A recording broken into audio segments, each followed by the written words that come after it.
Roll action. कपास के फसल की तैयारी के लिए क्या क्या करना ज़रूरी है? आपने कभी लेब सॉइल टेस्टिंग करवाई है? कपास के फसल में जिंक की फराहमी क्यों ज़रूरी है? ये आपने बड़ा एक आम सवाल पूछा है। जिंक ज़रूरी है पौधे के लिए।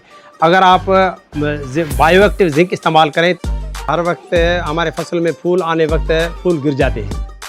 इसमें आपकी जो फ्लावरिंग शेडिंग का प्रॉब्लम है, उसमें आप एंग्रो जरखेज खास इस्तेमाल करें। एग्रो कहानियाँ में खुशामदीद, यहाँ आपके हर सवाल का जवाब मिलेगा। मेरा नाम जमालुद्दीन खोसो है। मैं विलेज मिस्त्री खान खोसो का रहवासी हूँ। हमारा करीबी जो तहसील है वो सकरन सिटी है। सकरन सिटी हमारा बहुत एक खूबसूरत शहर है। वहाँ हमारे एग्रीकल्चर के इंस्टीट्यूट्स है। इमदाद भाई पूछ रहे हैं कि कपास के फसल की तैयारी के लिए क्या क्या करना ज़रूरी है? इमदाद भाई, सबसे पहले काटन के फसल की तैयारी के लिए हमें ज़मीन की टेस्टिंग ज़रूरी होती है। ज़मीन की टेस्टिंग कराने से आपको हर चीज़ का पता लगेगा कि भाई इसमें कौन से हमारे जो एलिमेंट्स मौजूद हैं, कौन से कम हैं, कौन से ज़्यादा हैं। जितने आपके न्यूट्रिएंट्स पूरे ज़मीन में नहीं होंगे तो आपकी वेजिटेटिव ग्रोथ या उसकी ब्रांचेस उतनी प्रॉपर नहीं बनेगी। का जो एक्सपेंसेस भी बच जाएंगे। हम गैर ज़रूरी जो हम फर्टिलाइज़र यूज़ करते हैं वो भी हमारे यूज़ नहीं होंगे, और जो हमारे मुतवाज़न जो खादें हम इस्तेमाल करेंगे तो उससे हमारे फसल पे अच्छे असरात पड़ेंगे। एंग्रो कंपनी ने बड़ी फैसिलिटी की है। हर डिस्ट्रिक्ट हेडक्वार्टर में उनके बंदे हैं, उनकी लैब है, और वो वहाँ से हमें अपनी टेस्टिंग करा देते हैं। वो फ्री ऑफ कॉस्ट है। नदीम भाई पूछ रहे हैं कंबर शदाई कोट से, इस दफ़ा certified seed name life fake seed है तो क्या करें? सबसे पहले मैं आपको ये एडवाइस करूँगा कि आप सर्टिफाइड सीड लें। सर्टिफाइड सीड से जैसी और कोई बात है नहीं। अज़हर भाई ने सवाल किया है नवाब शाह से कि अभी पानी की बहुत कमी है, इस दफ़ा काटन के फसल में बड़े मसले हो रहे हैं, उसके लिए क्या करना चाहिए? आपका गम हमारा गम है अज़हर भाई। अभी पानी की एक्यूट शार्टेज है। उस शार्टेज की वजह से हम जो रिज सोइंग करें, रिज सोइंग करने से जो हम जो 1 एकड़ में जो हमारा पानी लगता है वो उससे हम 1.5 एकड़ हम कल्टीवेट कर सकते हैं। ये हमारा एडवांटेज है रिज सोइंग का। और ड्रिलिंग मेथड पे हमारा पानी वेस्ट होता है। लैंड प्रिपरेशन के टाइम पे एंग्रो DAP की 1 बोरी और आधी बोरी एंग्रो SOP इस्तेमाल करने से इससे वाटर रिटेंशन होती और प्लांट में कुव्वत मुदाफ़त पैदा होती। आधा मंजूर सवाल कयो आहे त असां फसल पोखी छॾियो आहे ऐं हाणे पहिरें पाणीअ ते असीं इनखे जो कहिड़ो भाण इस्तेमालु करियूं। आधा मंजूर, मुंहिंजी ॻाल्हि ॿुध।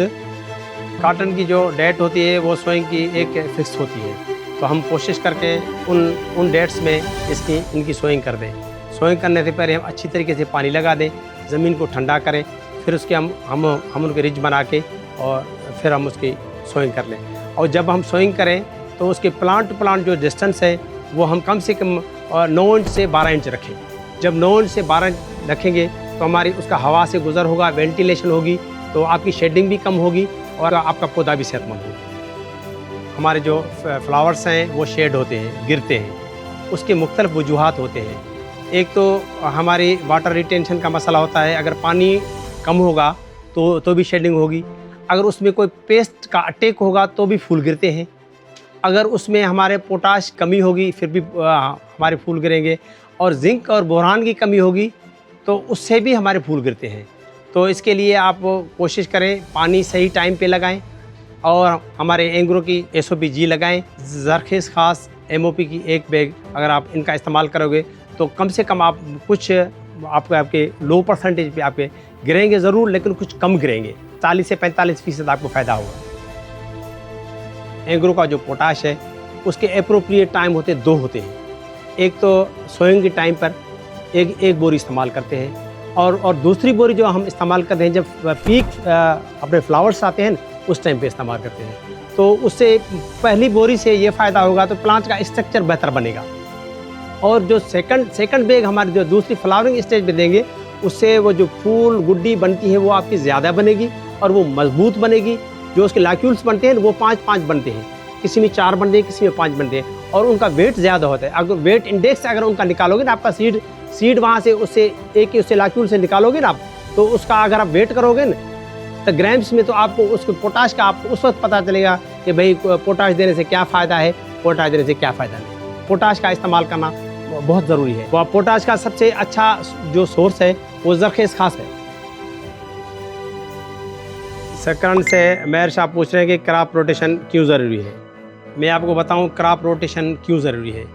क्रॉप रोटेशन की वजह से हमारे ज़मीन की ज़रख़ेज़ी फर्टिलिटी मेंटेन होती है। कभी हम उसमें चारे लगाते हैं, चारों में हमारा झंटर है, बरसीम है, लूसन है या हमारी दालें हैं और ये इन फसलें लगाने से उनकी जड़ों में नाइट्रोजन होती है। वो जब नाइट्रोजन ज़मीन में ज़्यादा मिकदार में मौजूद होता है तो हमारी ज़मीन फर्टाइल हो जाती है। इसलिए क्रॉप रोटेशन ज़रूरी है। वो कॉटन हो या शुगर कैन हो, जो भी क्रॉप हो, हर क्रॉप के लिए क्रॉप रोटेशन ज़रूरी है। मंजूर भाई मीरपुर माथेले से एक सवाल पूछ रहे हैं कि कपास के फसल में जिंक की फराहमी क्यों ज़रूरी है। ये आपने बड़ा एक आम सवाल पूछा है।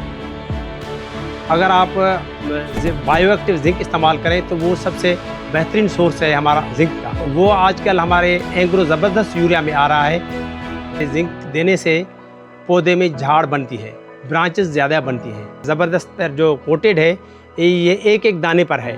जितने भी दाने हैं हर दाना कोटेड है, तो उसकी वजह से इसकी सप्लाई दूसरों से फास्ट है और हर प्लांट तक पहुंच सकती है। उसमें आप इस्तेमाल करोगे तो आपके एक्सपेंसेस भी बचेंगे और जो मार्केट से आप दूसरा जो जिंक बैग्स में लोगे उससे खर्चा भी आपका बचेगा और बायोएक्टिव जिंक सिर्फ ज़बरदस्त यूरिया में है, उससे ही आपके बेहतरीन रिजल्ट मिलेंगे आपको। और 3 kg देखो 3 kg अगर हम इस्तेमाल करेंगे ना, 3 kg एकड़ में अगर छट्टा करेंगे कहाँ पहुँचेगा वो। 2 kg 3 kg यही आती है, यही स्टैंडर्ड आता है मार्केट का। सिर्फ ये वाहिद सोर्स है बायोएक्टिव जिंक का जो एंग्रो का ज़बरदस्त यूरिया है। हम उसको इस्तेमाल करेंगे तो हमारे हर प्लांट को जिंक की सप्लाई यकीनी होगी। अमन भाई पूछ रहे हैं कि हमें सही प्रोडक्ट लेने के लिए क्या करना चाहिए। अमन भाई मैं आपको बताना चाहता हूँ कि सही प्रोडक्ट लेने के लिए अभी हमारे एंग्रो वालों ने एक उगाई के नाम से एक ऐप उन्होंने बनाया है। ऐप पे जाएं और उसको अपने आप को रजिस्टर करवाएं, वहाँ से चीज़ें ले लें ताकि इससे आपको सब स्टैंडर्ड से भी बच जाओगे। आपको सही कीमत पे भी चीज़ें मिलेंगी और सही वक्त पे भी मिलेंगे। और उन्होंने उगाई के रजिस्ट्रेशन से एक और फ़ायदा भी है, उन्होंने जियोफेनिक सर्वे किया है। वो जियोफेनिक सर्वे करते हैं, वो आपकी ज़मीन की सर्वे करते हैं और उसमें आपकी ज़मीन में जितने भी जो लेवलिंग का प्रॉब्लम होगा या फर्टिलाइज़र रिकमेंडेशन होगी वो आपको देंगे। इससे भी ये भी आपको फ़ायदा होगा। अगर इस चीज़ पे आप अमल करोगे तो आप सब स्टैंडर्ड से भी बच जाएंगे और सही चीज़ भी मिलेगी और आपको ये टाइम पे भी मिलेगी इंशाअल्लाह ताला। तो आप इससे अच्छा गेन करोगे।